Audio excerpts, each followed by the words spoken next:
We're about to head up Vail Mountain on our morning run. And we'll get a little background on some of the folks who live here while we do it. This baffle in front of us is just slow down bikers coming off the mountain. You can see the asphalt they laid this spring, which allows them to go a little faster, which is kind of a mixed blessing. Beaver Dam Road separates from Forest Road. We'll head on up the hill this way and go by some interesting residences on the way up the hill. Very expensive new house. It was part of the Henry Kravis property, which is coming up right there. It was a spare lot, so it was sold and redeveloped. Kravis place is fascinating, full of very expensive Hawaiian koa wood. We think that the house next door may have been built by Henry for his ex-wife when he divorced. She wanted to be here too, I guess, but that may be fact or fantasy. Over to the left was property owned by Jack Vickers of oil fame too. It was redeveloped into two homes, this one up here and one down in the hole. And down the driveway, just to our left up here, was Bob Parker's home, and I don't think it's ever been redeveloped. Bob obviously was our famous marketing manager when the area first started. When we come to this corner, Forest Road goes that way. We're going to go up Rockledge Road to get on the mountain. Off to the right's the famous Mushroom House. It was designed by Philip Johnson, the skyscraper architect. There's actually a cable car that can be used to haul goods or people from the garage all the way up.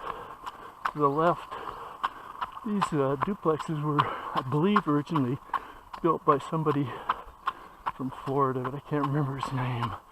They're now being remodeled too. House to the right is a scraper. And the green fence up here is interesting.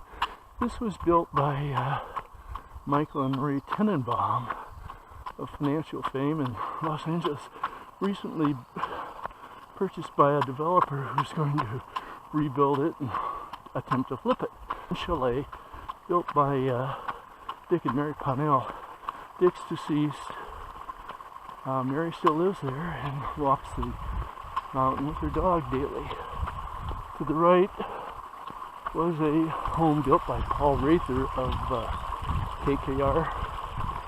Here on the left was originally, I think, the Cunningham house.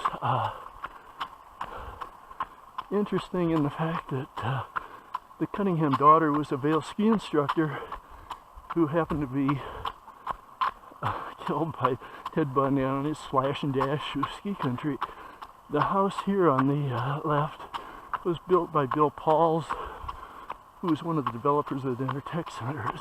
I believe it's still owned by Bob and Jan Pickens, with whom I've skied often in the past. Rockledge Road.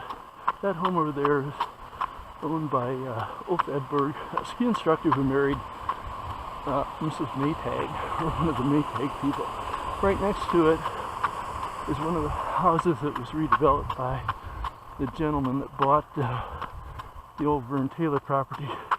It was purchased by James and Francesca Hetfield of heavy metal fame Metallica.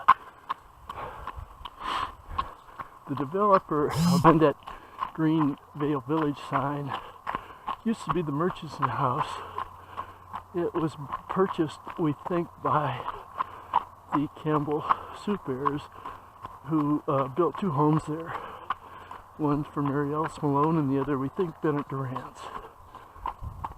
Right ahead of us is the controversial gate that was added a few years ago.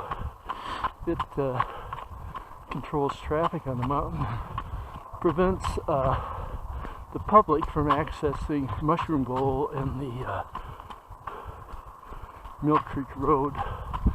It was quite controversial, but probably is good for the wildlife up there. Back up the combined Mill Creek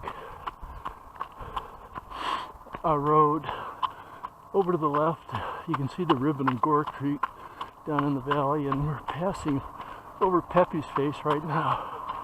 Steep face that used to be the finishing schuss on the World Cup races we held here in Vail. Now they're all at Beaver Creek. Mill Creek, Get Along Road. Over in the distance you can see Gold Peak and the snow that's left over from the terrain park features. Let's go this way.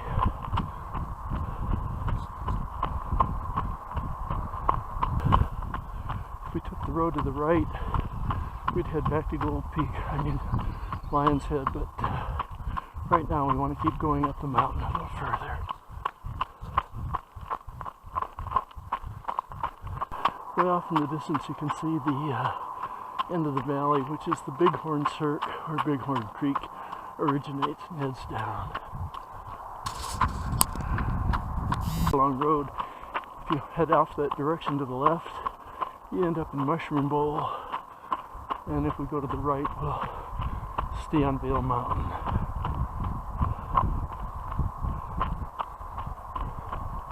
The artist formerly known as Prince. This is the run that was formerly known as International. I think it's now been named Lindsay's after Lindsey Vonn, which is fine. A run called Bear Tree. It's a bluish run. Get skiers back to Vail Village. You can see the sun up there on the trees just above where we're gonna do our turnaround. Bear Tree. The road over to the right takes people to the Snow Central, which is where all the machinery is for blowing snow on Vail Mountain. But we'll keep going up Bear Tree a little further. The 4 switchbacks we're going to do on Bear Tree. Sun's out a little more too. It'll be a little warmer.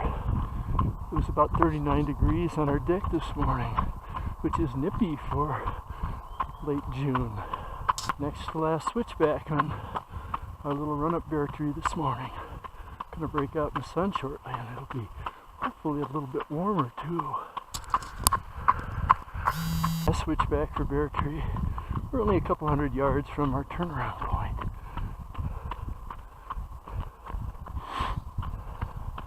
We'll be out in the sun too.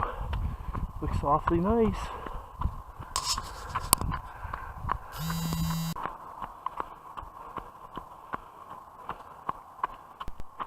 Does a shadow count as a selfie? I don't know. Reason for this video that's going to be like watching paint dry, I suspect, when we finally put it together and output it on YouTube, is we're just testing a pair of sunglasses with a built-in video camera. I'd like to use them fishing and hiking and maybe for some other kinds of things, but we'll find out when we output these clips and combine them into a goofy little video.